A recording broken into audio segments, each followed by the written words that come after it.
Hello student, आज हम हमारा 9th लेसन एनर्जी रिसोर्सेज का आगे का हिस्सा सीखने जा रहे हैं। लास्ट पीरियड में हमने कुछ पिक्चर्स देखे थे, जिन पिक्चर्स में अलग अलग एनर्जी रिसोर्सेज को यूज़ करके कुछ काम किया जा रहा था, वो हमने देखा है। कुछ क्वेश्चंस हमें उससे रिलेटेड दिए थे। उसके बाद में हमने एक्सप्लेनेशन देखा कि किस तरीके से हम एनर्जी रिसोर्सेज का अपनी डेली लाइफ में यूज़ करते हैं। फिर हमने एक टेबल देखा था सब्सटेंस बेस्ड एनर्जी रिसोर्सेज और प्रोसेस बेस्ड एनर्जी रिसोर्सेज के बारे में। उसके बाद में हमने देखा कि किस तरीके से hydel power, thermal power, atomic power वगैरह उसे यूज़ किया जाता है। अब हम इसके आगे का कुछ हिस्सा सीखने जा रहे हैं। Do it yourself. Figure 9.6 and 9.10 show that various energy resources are used for cooking food.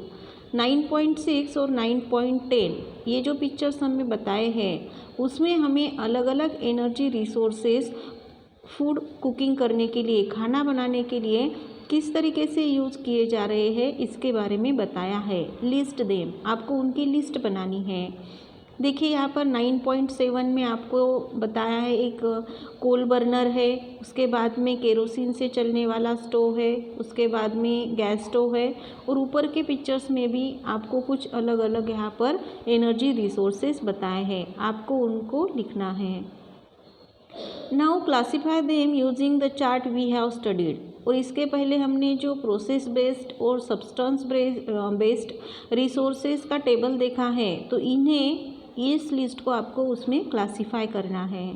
Discuss whether we can use alternate energy resources for cooking. इसके अलावा भी क्या हम दूसरे कोई एनर्जी रिसोर्सेज कुकिंग के लिए यूज़ कर सकते हैं क्या, इसके बारे में आपको डिस्कस करना है। Do you know the demand for energy is constantly on the rise due to the growing needs of human beings. Energy की जो डिमांड है वो अभी कॉन्स्टेंटली बढ़ रही है। क्यों बढ़ रही है? क्योंकि ह्यूमन बीइंग्स की ज़रूरतें जो है वो भी बढ़ गई है। Solar energy and wind energy are easily available to us. Solar energy और विंड एनर्जी जो है वो हमें इजीली मिल सकते हैं, but the power generated using these resources has to be stored in sufficient quantities to ensure continuous power supply। लेकिन यहाँ पर जो इन रिसोर्सेज को यूज़ करके पावर जनरेट की जाती है, उसे हमें यहाँ पर स्टोर करके रखना पड़ता है ताकि हमें कंटिन्यूस पावर सप्लाई मिल सके। At present it is very expensive to store this energy.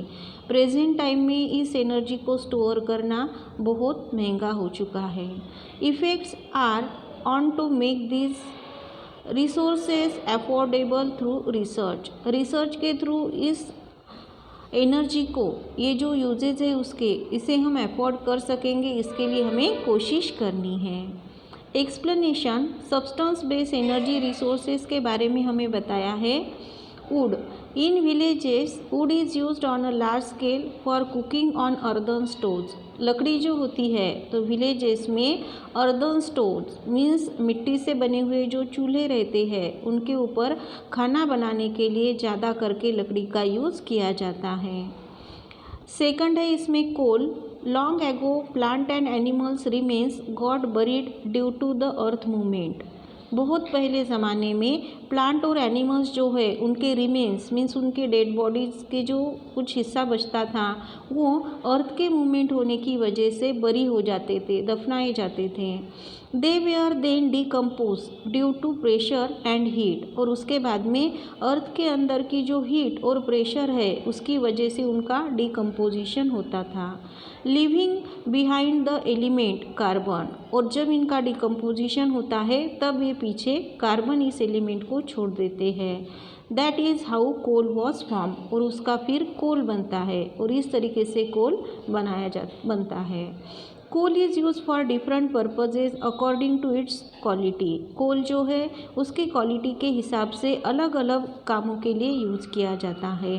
Low quality coal is use for cooking and coke, and high quality coal is use in industries as also in thermal power stations. जो low quality का कोल होता है उसे cooking के लिए या फिर Coke के लिए यूज़ किया जाता है, और जो हाई क्वालिटी का कोल है उसे इंडस्ट्रीज़ में या फिर थर्मल पावर स्टेशंस में यूज़ किया जाता है।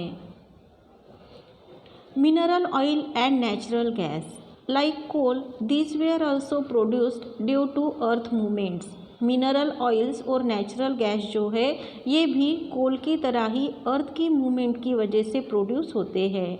Mineral oil is found under land surface and as below the ocean floor. ये जो मिनरल ऑयल है वो एक तो लैंड के सरफेस के नीचे या फिर ओशियन फ्लोर के नीचे मिलता है। यहाँ पर पिक्चर में आपको बताया है ऑयल रिग का यहाँ पर पिक्चर है, उसके ऊपर ब्लैक स्मिथ जो वर्क कर रहा है कोल के साथ में वो यहाँ पर बताया है। In most of the mineral oil wells reserves of natural gas are also found. बहुत सारे मिनरल ऑयल के जो वेल्स है उसमें नेचुरल गैस के रिजर्वर्स भी पाए जाते हैं। Mineral oil reservoirs are limited in nature. Mineral oil के जो रिजर्वर्स है वो नेचर में लिमिटेड होते हैं।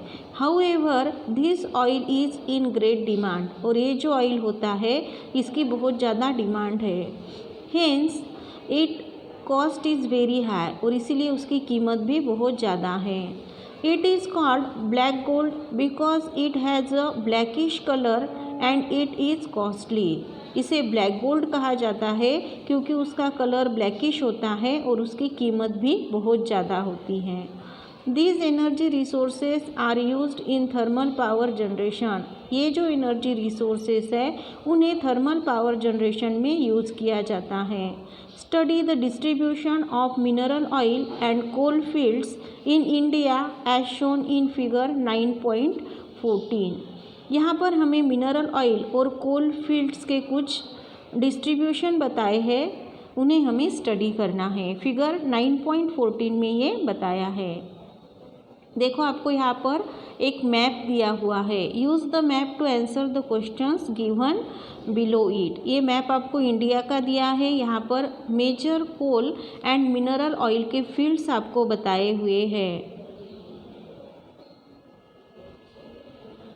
Name the states which have coal fields. आपको कोल फील्ड्स जहाँ पर है उन स्टेट्स के बारे में बताना है। अब कोल फील्ड के लिए यहाँ पर थोड़ा सा ग्रे कलर में आपको बताया है।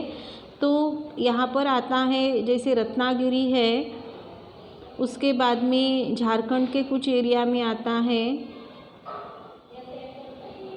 और इधर मध्य प्रदेश का कुछ एरिया उसमें आ रहा है। महाराष्ट्र का भी कुछ हिस्सा यहाँ पर आपको दिखाई देता है।